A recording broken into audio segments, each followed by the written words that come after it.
To switch between Google Assistant or Gemini on POCO M8 Pro 5G, first of all, we'll need to open settings on our device.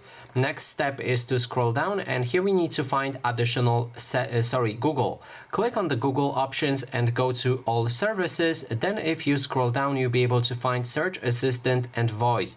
Click on it, and here you can pick either Google Assistant or Gemini. If you click on Gemini, it will instantly take you to the setup screen for Gemini if you don't have it already activated.